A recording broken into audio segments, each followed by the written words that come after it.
Okay, it's important to start with the framework within which we find this teaching, Paticca Samuppada. That it's not just an appendix A of some large book or an afterthought or anything like that. That in fact, Paticca Samuppada is in fact the very heart of the teachings of the Buddha. And so that's an important point. The question then is that if it is in fact the throbbing heart of the teachings of the Buddha, how does it fit into the rest of the body? And and it does it like this: that the Paticca Samuppada lives under the second noble truth. So if you really understand the teachings of the Buddha, you understand it in the sense of the Four Noble Truths. And that to really understand the second noble truth is this detailed understanding of Paticca Samuppada. So in order to start with that, then we can look down through the layers. And so the layers are the Dukkha Nirodha is the top layer. That's all the Buddha teaches. That's where we get started. The second layer is the Four Noble Truths. The third layer is the second noble truth. And how does it fit in with the second noble truth is in the following way. They're normally listed as greed, ill will, and delusion. And yet we have to really understand this delusion part, because that's the real introduction to Paticca Samuppada. And so a kind of an interesting way to do it is to understand, everybody understands that greed and ill will are problematic. There are dangers involved with that. That's kind of easy for everyone to see. Mm-hmm. And in fact, one's wrong view about these dangers is that they can do it and get away with it. Okay, so wrong view then is delusion, that I can go ahead and do these things the way, when I like something, I'm not willing to look at the fact that that's dangerous. If I like it, all I can see is the delight, and I can't see the danger. And so the teaching of Paticca Samuppada is, let us look at the dangers very closely. And by doing so, then we can come out of our delusions that we can get away with it. Mm-hmm. Okay? This is really what the teaching's all about. It's all about, let's come out of our delusionary views, that we can participate with dangerous things and not receive, let's say, the burden of that danger, that we can get away with it, get off scot-free, so to speak. And we never do, and we wind up suffering, but we will not change our mind and say that, oh, I can't get away with it, because we don't look closely. And so a lot about the presentation of the beginner's Dhamma is to learn to start paying attention to what the mind is doing. Okay? After we really get fairly good at beginning to see what the mind is doing and start substituting wholesome, now is the time to really go into the depths of just how unwholesome things are. Okay. And that's actually then the teachings of the second noble truth, is that if we understand the enormity of the danger in wanting things, Mm-hmm. then we can find the escape from that. Does this have to do with the drawbacks of this, all That's this the drawback. wanting? Right, the drawbacks of wanting. You can use the word drawback, or you can also use the word danger. And in fact, if you use the word drawback correctly, it's like you touch something hot and then you draw your hand back. Mm. Okay? That's what we mean by a drawback, is because we see it's dangerous to try to grasp hold of that hot rock. I've already burned my hand, so I'm going to withdraw. I'm going to do like that. So these are the kind of terms that we need to understand, that there is danger, there are drawbacks, there are problems with this. And the simple example is a donut. Everybody likes donuts. Yeah. All right, so everybody likes donuts, but when someone is on a diet, then they will start looking at the danger. And if he can see danger in that donut, then he can find an escape from that.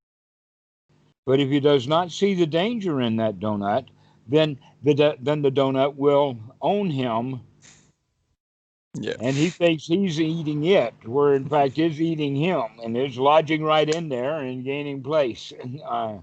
So we can actually then expand that item of donut to anything that we want. Yeah, because Anything, anything has a drawback. anything has a drawback. And so what we need to learn to do is to take weight and balance so that we can begin to see what's worth having or not. No, there's a term that's used in business. It is cost-benefit analysis, Mm. and we need to do that. This is part of the investigation. The investigation is to do a cost-benefit analysis on every thought and every feeling to see the Okay. danger in it. And if it's dangerous, that means it's unwholesome, and out it goes, not worth our time and effort, and to put our time and effort into something that allows us to feel really comfortable, really good, really, really human, the top of it all, as a animal, which is normally the way that we live.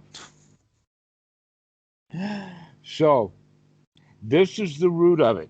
Now, how that is put together is with the following.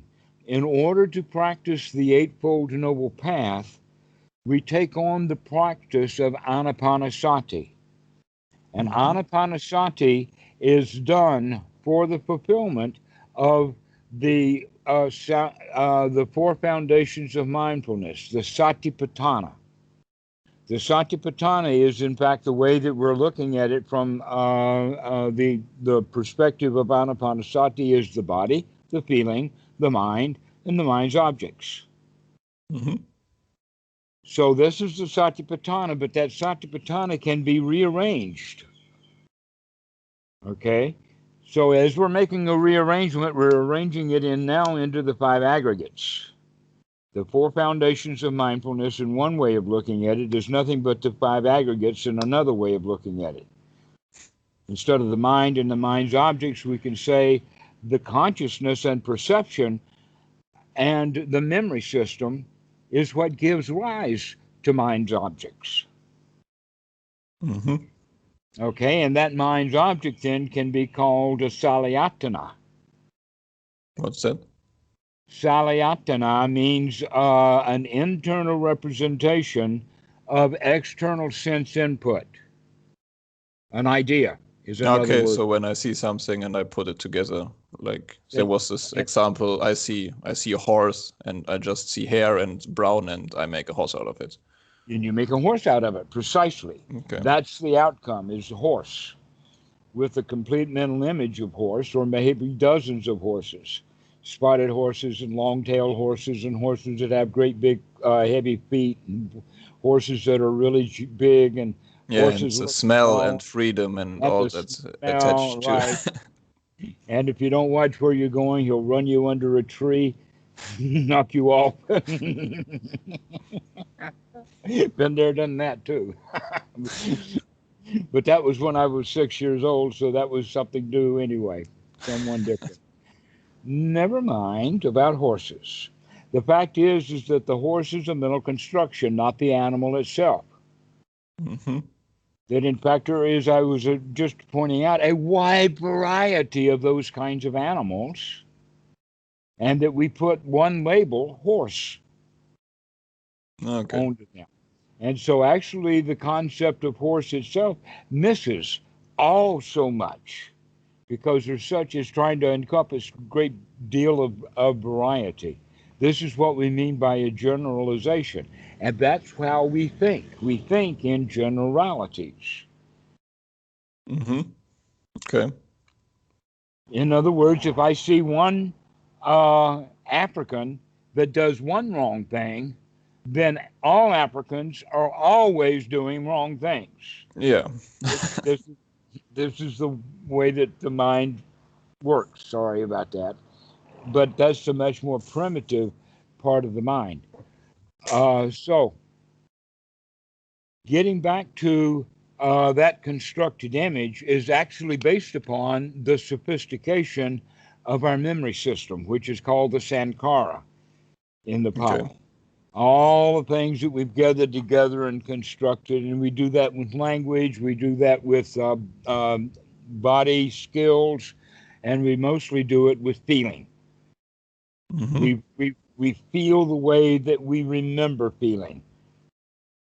As that's what you were talking about, as you're in the habit of when you're always sad, like it's hard to get out of sad. Right. Okay. And now the final point is that the five aggregates are the foundation of and every item of the Sankara, body, feeling, consciousness, perception, all of those things are actually listed individually as one of the 12 steps of Paticca Samuppada. Okay. Interesting. So now we unpack the whole thing. So we start with Dukkha Nirodha. We go to the Four Noble Truths. From there, we go to the Second Noble Truth. Open that box and find delusion, delusional thinking. We can't see the danger in it. Mm-hmm. So with the danger that, and all the wanting. The in delusion all is of the wanting. the delusion is the danger that we don't see that wanting leads to suffering. And not liking leads Okay. to suffering. Okay. Not liking leads to having enemies. Mm-hmm. Okay. And believe me, if you've got enemies, they'll work to make you suffer. Yeah. And you'll make sure that they do. You'll prod them somehow to take revenge upon you. Yeah. And so that's all unwholesome and dangerous. And when it gets to the level of the Hatfield and McCoy's, it's deadly. For generations, it's deadly. And all it is the delusion that it's okay and I can get away with not liking something, not liking somebody. Mm-hmm. And that's delusional thinking. So we need to figure out how that delusional thinking does, in fact, wind up in suffering for us so that we can actually see the danger. Okay. Therefore, we can then plot the escape. The analysis, and that's why it's very useful and valuable for someone with the skills of Anapanasati to figure out how his own mind works. Mm-hmm. That's basically what we're talking about. That's what the teaching of Paticca Samuppada is teaching ourselves to investigate and to figure out how the mind works, especially from one state into a state of woefulness, a woeful state. Mm-hmm. I don't know the term, but woeful means really bad. Right, mean really bad, like hell. Okay. Hell is a woeful state. Okay. Okay. Being a ghost, a hungry ghost that is Yeah. always hungry and never gets filled.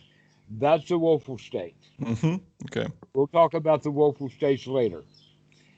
But right now we're setting the basis of the foundation for why and what's the point of the teaching of Paticca Samuppada is for us to really get a load of how dangerous it is that it's not just the second noble truth, it's not just the source of suffering, it's also got the key built into the solution for it, which is basically wake up, see that that's dangerous, and escape. Run. Throw it out, relinquish it, dust it off, put it up for sale, and get rid of it. And Paticca Samuppada helps breaking it down to see it earlier. So that we can see the source of all of that. Exactly so.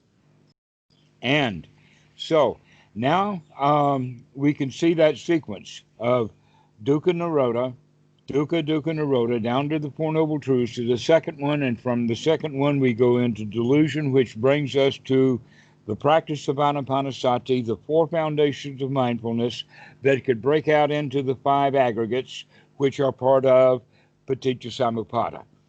Now that's Okay. that's the way that it breaks down. Could And you when could you give a quick introduction to the five aggregates? Like, I think we haven't talked we're going about to it. have a long one, Okay. that's what's come first, because until we get what the aggregates really are, we won't see how they operate to bring about uh, the things that are brought about by the combination of these things. That Mm-hmm. in fact, the easy way to start it is by looking at it from the perspective of general systems theory, which teaches that the whole is greater than the sum of the parts. So in this regard, the aggregates, each individual one of them is one of the parts, and when they come together, they create a whole, which is a function. Just like an automobile, you take all the parts of the automobile all over the yard. You got the engine over here, and the seats over Mm-hmm. there, and the body over there. You got nothing. You got Yeah. car parts. But when all of those car parts are put together, now you have something new. We'll call it transportation. Got it. Okay, so there's something that's greater than the sum of the parts.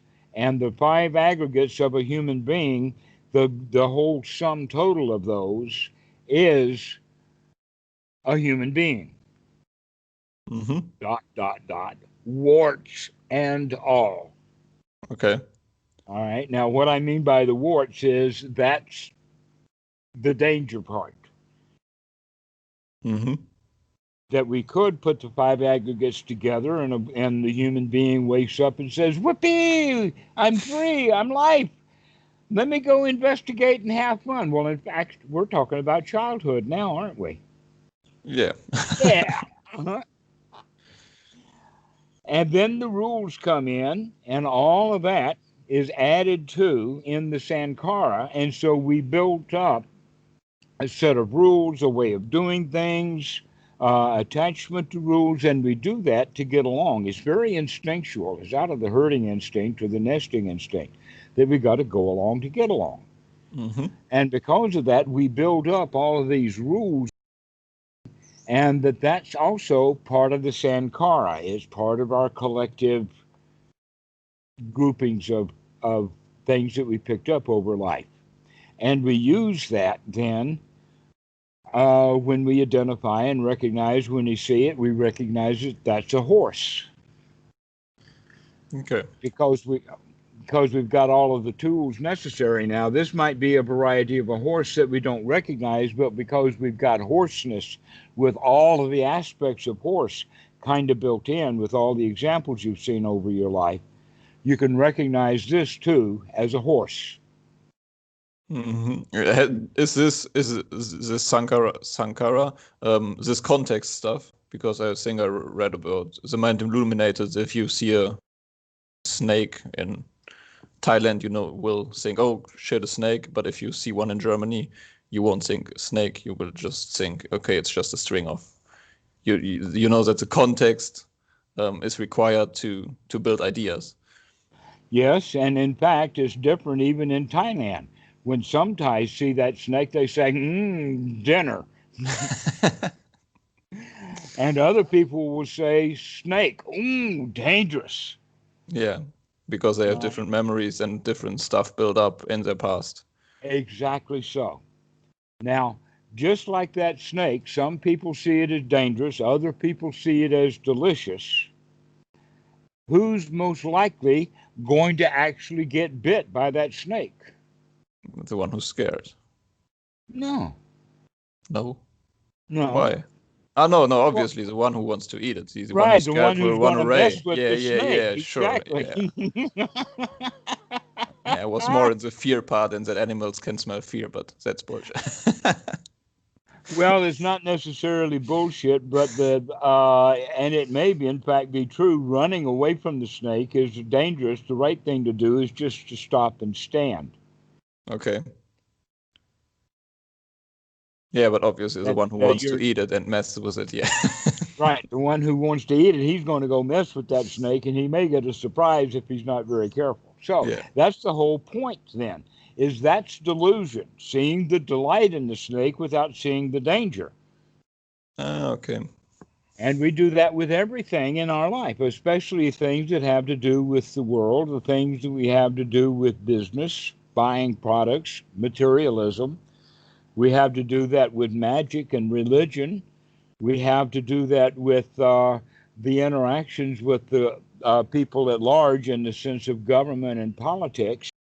And we also do that in the sense of the way that we run our educational systems and how we teach our children in the first place. I call this the GREB: government, religion, education, and business. Yeah. These are all, as a group, dangerous. Mm-hmm. And we need to be able to see that danger rather than seeing the delight. Most people just see the delight in it. And because of that, like seeing the delight in politics mean, oh, if I vote Democrat, we're going to get free health care or something. Okay, yeah. Sure. So this is part of the danger, because messing with Democrats is kind of like messing with a snake. It's dangerous. Mm-hmm. If you want to eat that snake, it might bite you. Okay. And that same is true with every Republican and every Democrat and every socialist and every Christian Democratic Party there is. They all are dangerous.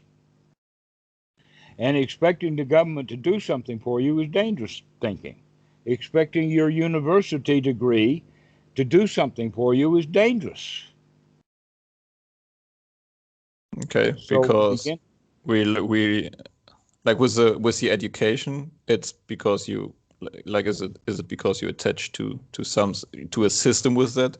For example, I have this degree, and this degree is only valuable like in certain parts of the world, and I'm attached with this degree to especially I am a web developer, I am this, and I have this degree, and this is my education, and because of this, I am this, and I'm attached to the system, and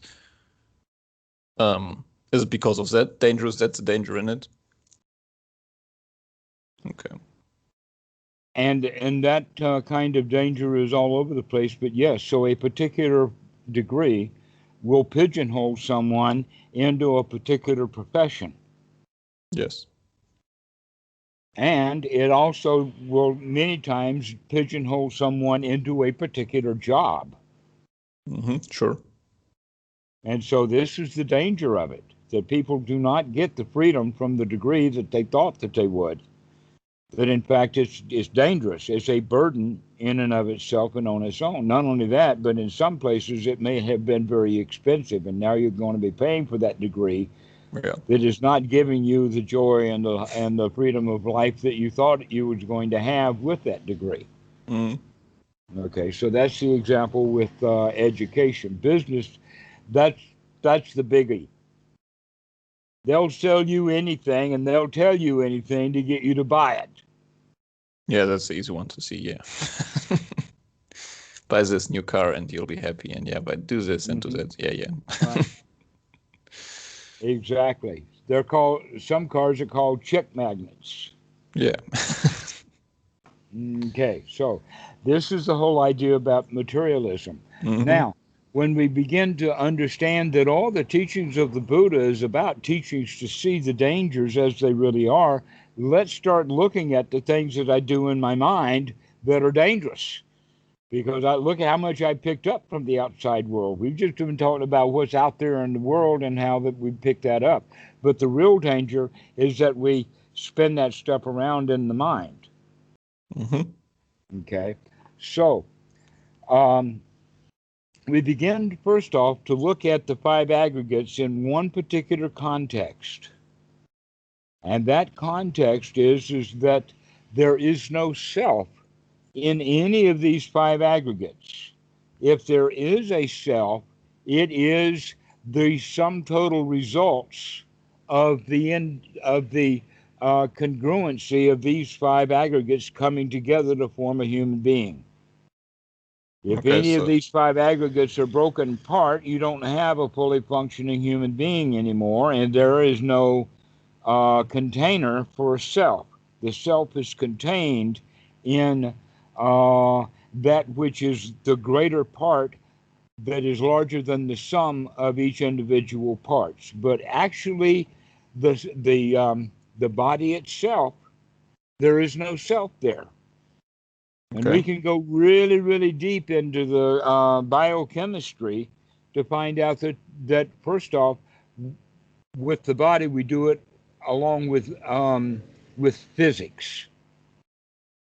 To, to point out that anybody who's got an idea of an eternal self that is going to survive and still be alive and well after the body breaks up, that can only be delusional thinking, and it's dangerous to think that way.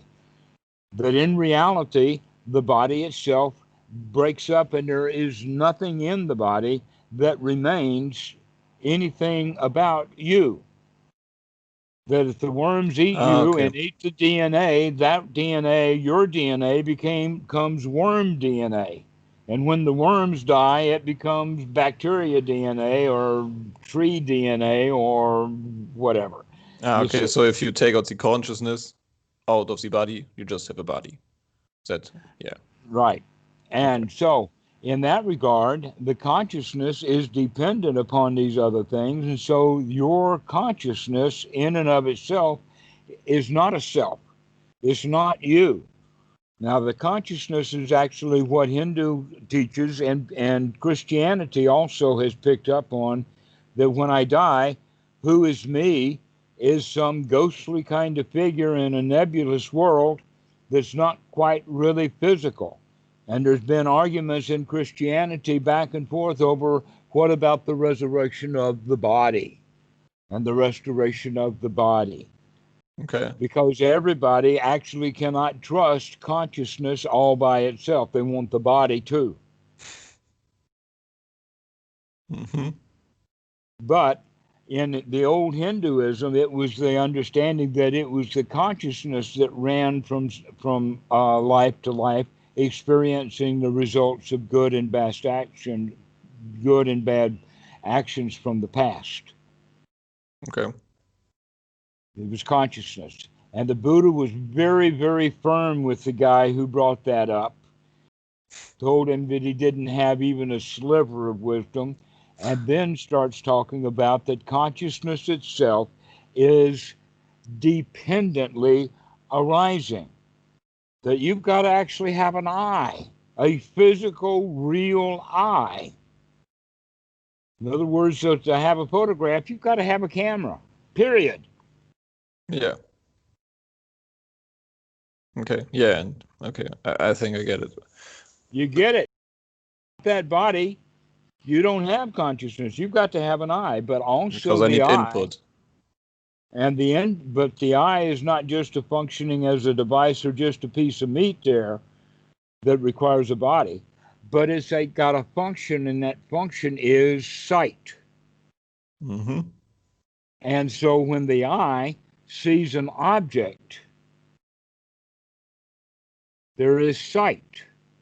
This is what the Buddha explains. This is what consciousness is. Consciousness requires the eye and the object. And together, those are inside the mind, making it sight. Mm-hmm.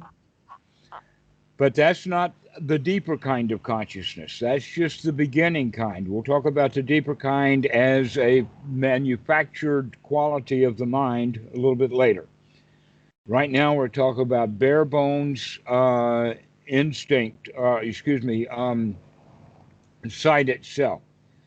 An example of that would be I see the tree is fairly benign. There's not much that it takes to build a tree. But to remember that, oh, I don't like that tree because it reminds me of a tree that my grandfather was hung under.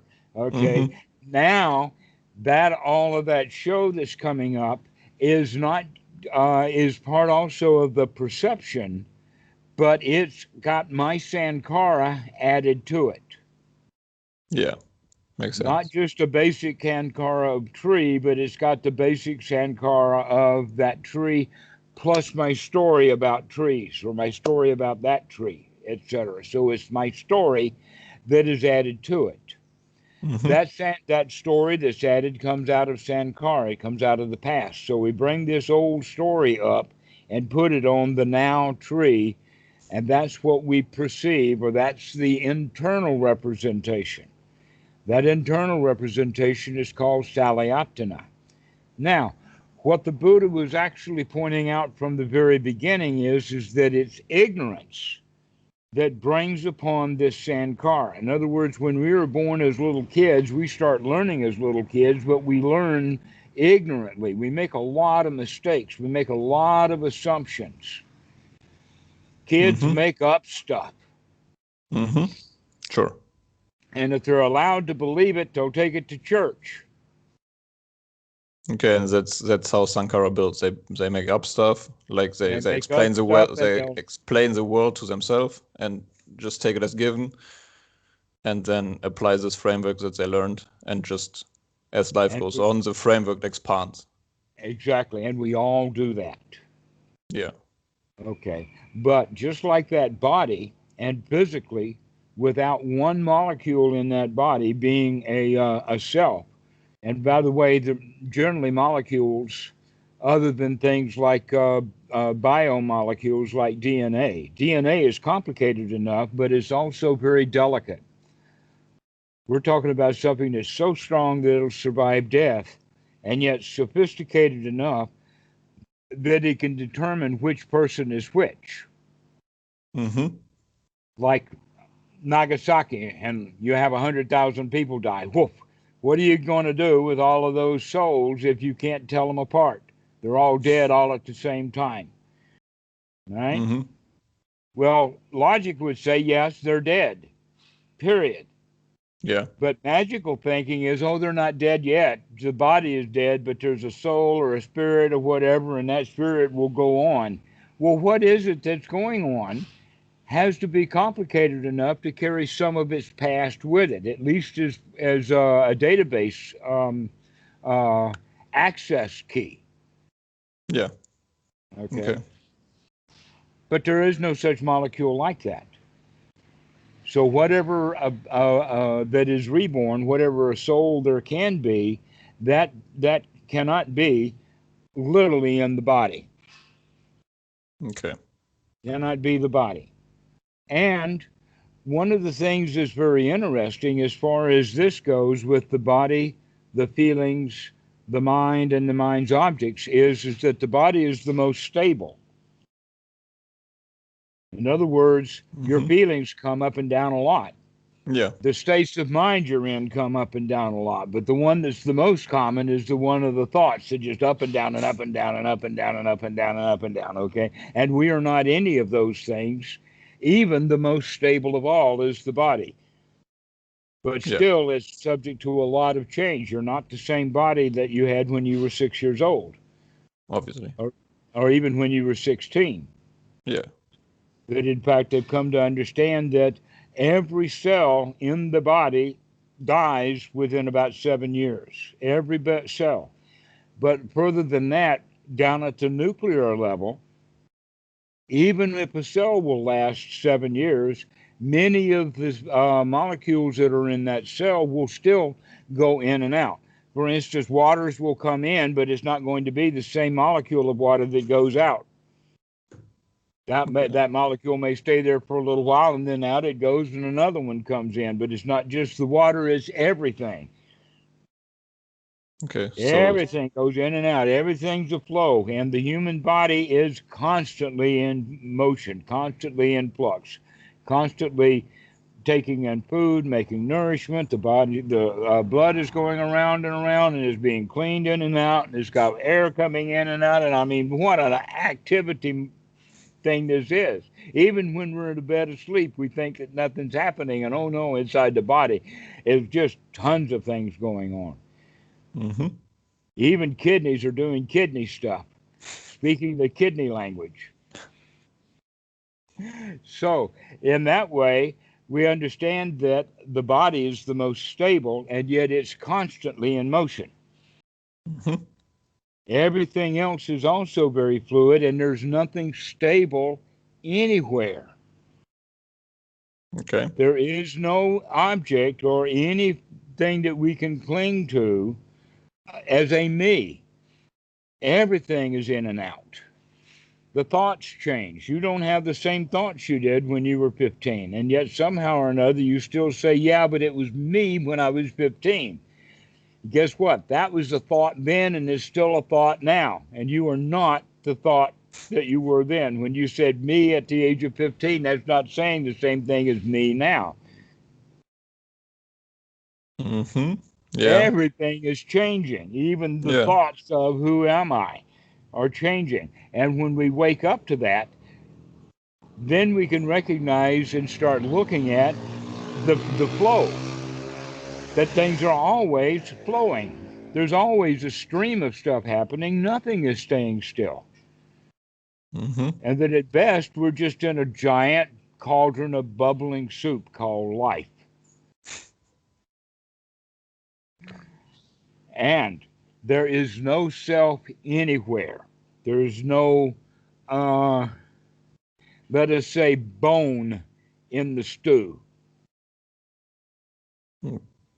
Yeah. And how does one approach this? Like, because rationally, yeah, it makes sense. Everything you're saying, it makes sense. And when you see stuff, you go along and it's kind of easy to see sometimes when I think they call it this point of contact.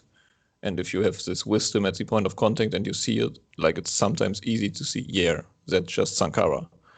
But that's more rational than, like, it doesn't feel like it's really But that's how we penetrating. start out until you actually get down to that point of actually see your thoughts forming. Okay. And if you look closely, you can begin to do that. You can begin to see that what we do is that we perceive things. We see an object, we dig around in the garbage to find out some context to put this thing in, and we stack that garbage with it, and we produce that as an internal representation of what we saw out there. And then that is what we allow to contact us. Often what contacts us is stuff out of our own past, not what's happening right now. Mm-hmm. But we think it is happening right now, though in fact we just dug up all that stuff out of our own mind. Yeah, we built this idea of all the stuffs. Yeah, we have this framework and then just use the old functions. Okay, so this now in the sense of Paticca Samuppada is called Nama Rupa. Okay.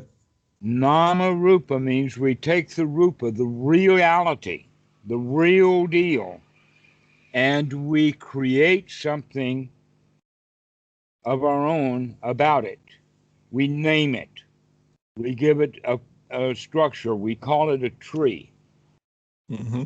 Okay, so Nama Rupa, but we do more than just name it. In order to name it, we have to recognize it, recognize it. So the recognition is the digging down into the Sankara to get some frame of reference. If we dig down in there and we don't have any frame of reference, we're going to wind up being confused about it, which is a kind of feeling. Yeah. But if we rummage down in there and we find some context that we like, then we create something that we like that impacts us, and we have the feeling, I like it. Yeah. Okay. If we dig down in there into that Sankara and come up with something that we don't like, then we're going to plaster that to the reality of the present moment, feed that in as now the actual input, the salayatana, or the created image or the concept that we create. And when we create that concept, that's what impacts us, not what was actually on the outside world, but what we create on the inside of the mind.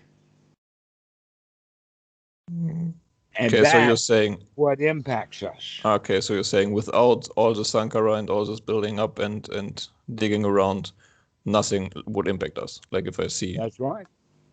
yeah, stuff that scares me, and if I just see it as, okay, that's darkness and the tree and the woods and Exactly. And okay. fear is optional, and fear comes from your sankara of fear. Okay. Built up over time. Fear. In fact, some people like the darkness. Yeah. They think that they can get away with anything in the darkness.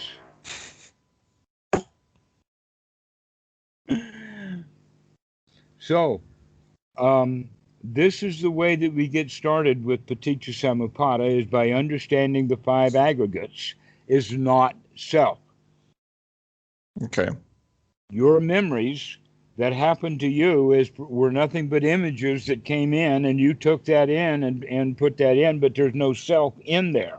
It's just memories. And not only that, but they're not very, very accurate. We didn't get the information in correctly. We didn't store it correctly. We didn't keep it correctly. And now we're refreshing and bringing it up, and we're not doing that correctly either.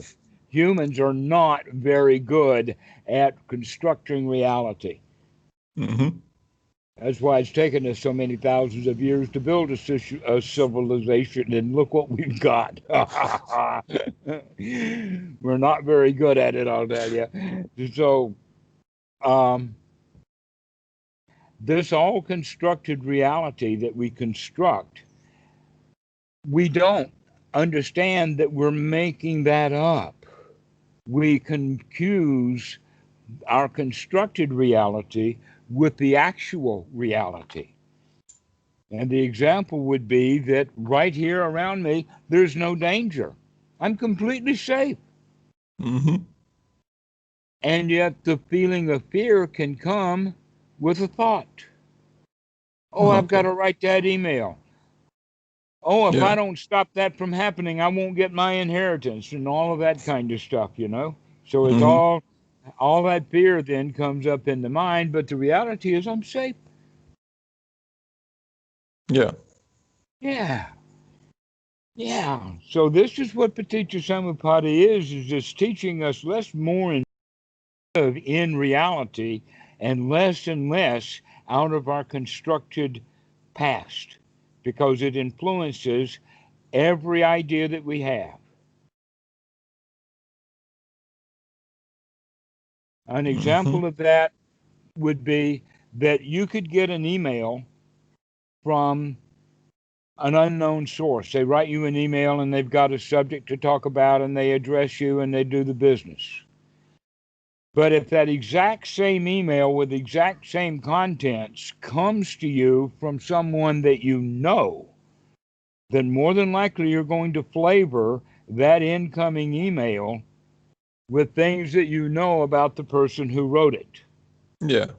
And you may, in fact, find great delight in that because it's one person, or you might find great anger because someone else had written it to you. Yeah, sure. Like you can, like, I don't know. Amazing. It's the same email. It's the reality, but now we have 3 different ways of dealing with it. We like it, we don't like it, or we don't know. Yeah. We react to things before knowing enough about them, maybe.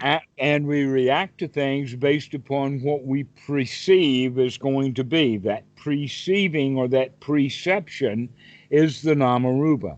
Naming things or taking the point of view that we know it without doing a full investigation. Okay.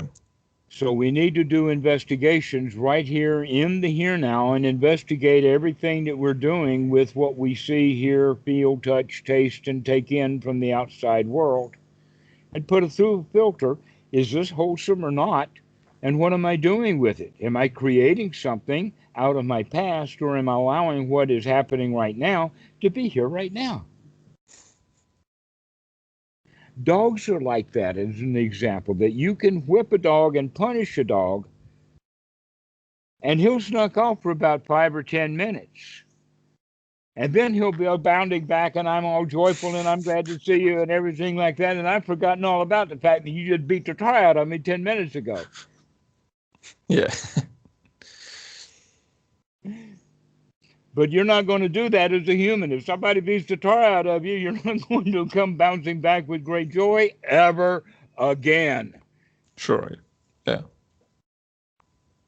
Unless you spend a few years in a Wat. I learned it. And then you might be able to say, yeah, I'm glad to see you. Here, you see that big scar on my shoulder? You did that one. I saw you.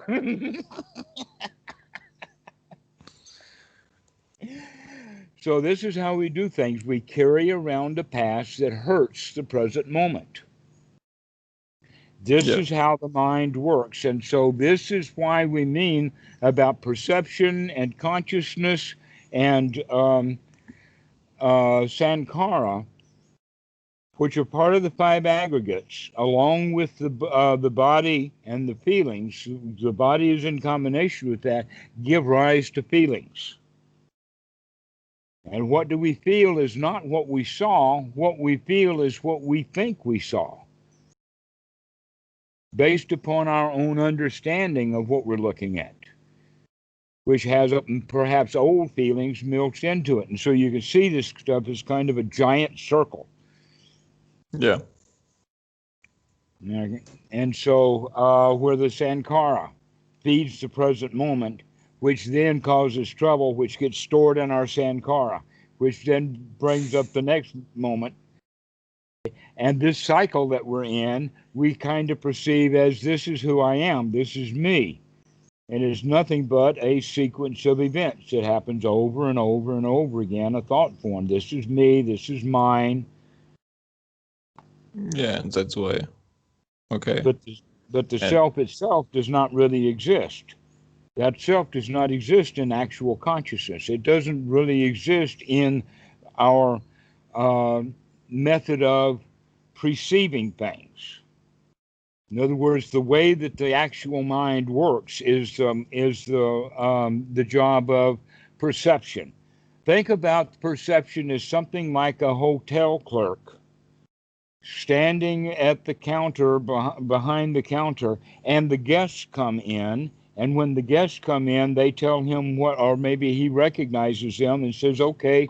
And he goes to the big boxes where the keys are, and he says, oh, you've got mail. Oh, you've got keys.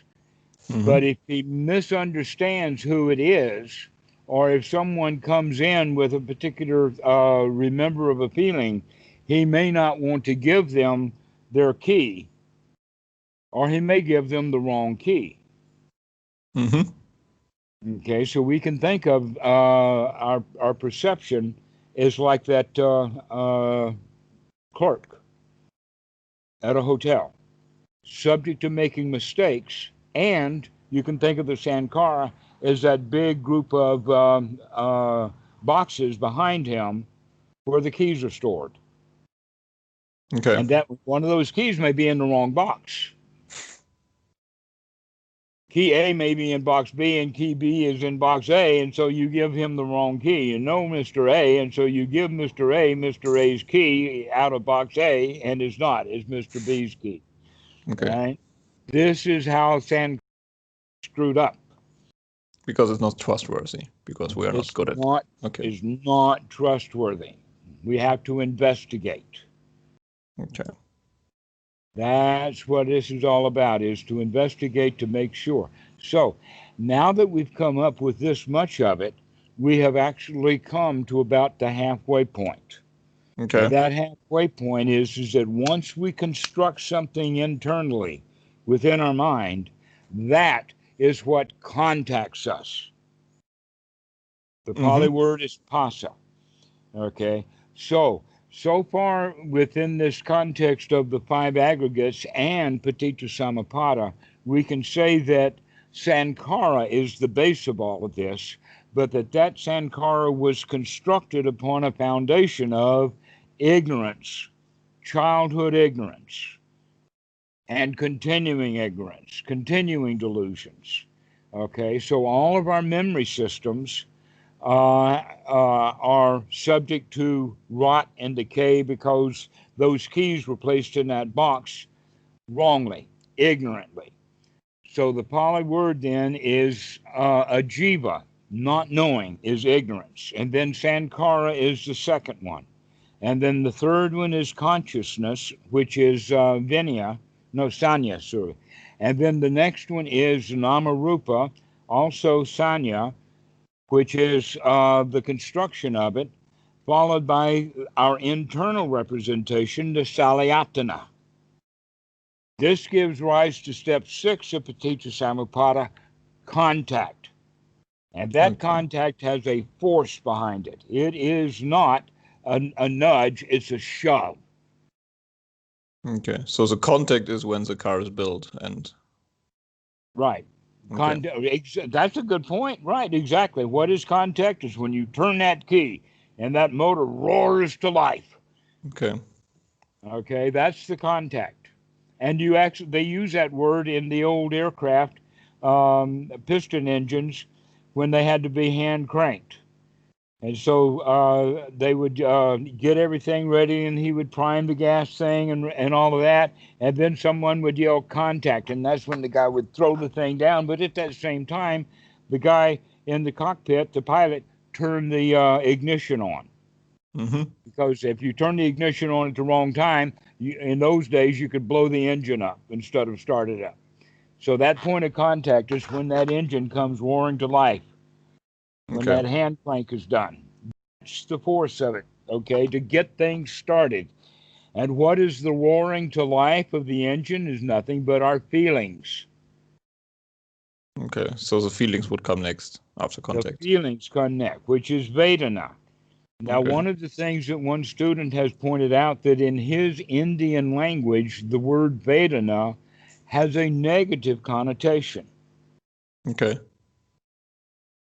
And it is also true that way in Buddhism, but that people don't understand it. Mm-hmm. But it is there in the sense that if you like something, you cannot just to take delight in the fact that you see it. You want it. Okay. And if you want it, then you'll grab hold of it and try to consume it. It's yours. This is where the self comes in. The selfishness arises when we try to grasp hold of something that belongs to us. And why does it belong to us? It's because we have the feelings. Go ahead. So I think one talk you made a difference between feeling and emotion. Do you mean with feeling now this liking, not liking, and not knowing, or do you mean like sad, anger? Let us say that feelings that we're talking about here are subtle that give rise to emotion. Okay. Okay. The feeling of not liking Granny die is what brings on the grief over Granny's death. Okay. And then when this is the point where the self comes in. They're like, I'm grieving, I'm sad. At the point of emotion, the self is fully born, and that emotional state is always considered a woeful state. For instance, if I don't like something, and that brings on anger, then I will be reborn in the state of hell. Mm-hmm. Hell is a Buddhist way of expressing, or let us say, pigeonholing anger. Anger is a state of hell. Why? Because when we're in a state of anger, we want out. We don't like this situation. We want to escape. We'll do anything to get out of it. Mm-hmm. And yet we never do. Okay. But we will relax. Basically, it happens in many ways in the sense that we finally get out of our denial into acceptance, While we're in denial or in the states of denial, that's when anger will come. We'll become angry after we deny it. Okay, if we don't like it, and if we don't like it, instead of just accepting, oh, I don't like Granny dying, then I will deny. Are you sure? She was just here. Okay, that's the first stage. That's denial. Are you sure? Well, I just told you Granny died. Do you expect me to come and tell you a joke like that? No, why don't you just accept the fact that I told you she died? Okay. Are you sure? Or other things would like, oh no, how can this be? It's the same thing. It's a set of denial. Okay. But that denial will go to the point of, what do you mean she's dead? You did it. Yeah. It's like we blame the messenger. All right. So here comes the, but it's still, that anger is part of denial. Okay. And so in this regard, it's always that feelings, Vedana, give rise to our clinging, our tanha. Okay, the grasping, and then the actual hanging on is in upadana. Okay. All right, so let's finish this talk and talk about the second half of Paticca Samuppada next time. We've integrated the 5 aggregates and the fact that there is no self anywhere in them, and then putting them together to see how they operate together with that old Sankara to bring about an image that is not, or let's say that image has more in it than the reality of the situation, that we're adding something to it. And that's dangerous. Okay. And that's the contact. And that's that's what contacts us. Okay. Is that image that we've made, or that constructed reality that we've constructed in order to fit into our understanding.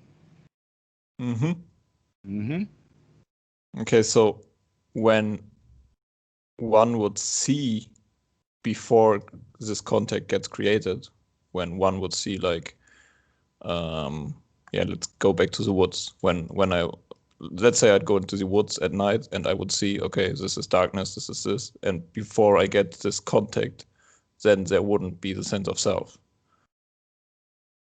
Right. But I guess it's that fast that I can't catch it, and like fear is coming up again and again and again. If the fear comes up, it's me that's afraid. The fear is in fact owned, or why?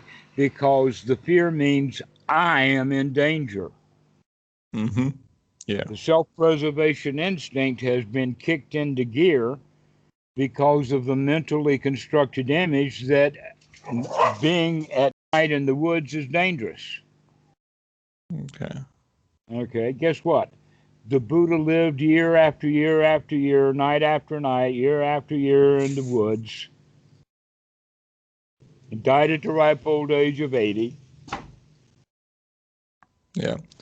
From food poisoning. Okay. He did not die from the woods. So that means that the woods may not be all that dangerous. Yeah, and it's just sankaras that make it stand. But your sankaras of memories of dangers in the woods is what makes it dangerous for you. This is one of the reasons why one of the exercises that I've seen in many places, including both India and Japan, is to take a group of students on either a blind trust walk or somehow get them into the cemetery. Oh, yeah. And get them to spend the night in the cemetery. To find out that that a cemetery is probably the least dangerous place in the city at night. Why? Because everyone else is afraid to be in the cemetery at night. And so nobody's there, and you're completely alone. Yeah. With the occasional grave robber, but we don't have any reasons for that anymore. We can get all the dead bodies we want out of the morgue, thank you very much. We don't have to dig them up out of the ground. And so any digging up that's done nowadays is done by a shovel because the police have a piece of paper from a judge, a warrant or something. And they don't do that at night. So believe me. No, don't believe me. Go to the cemetery and prove it for yourself that cemeteries are safe at night. And in Germany, so are the woods. Yeah, but some kind of wisdom is needed, right? So you don't get overwhelmed.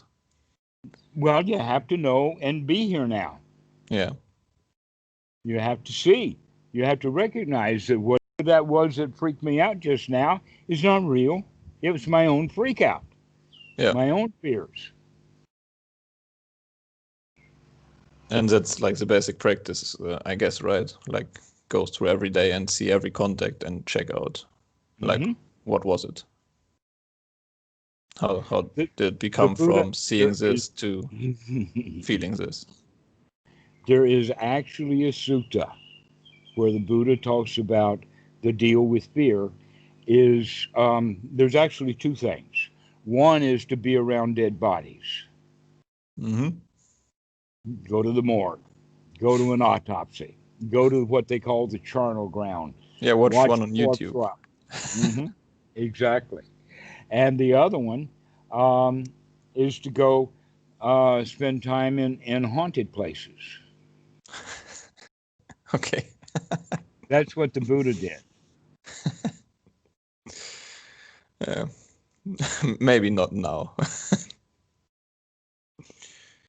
Well, when there's time, when you're ready to get over your fear.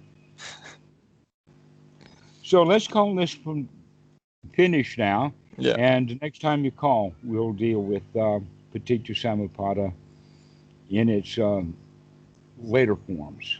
So we've gotten about half of it now. Nice. Okay. Good. Thank you.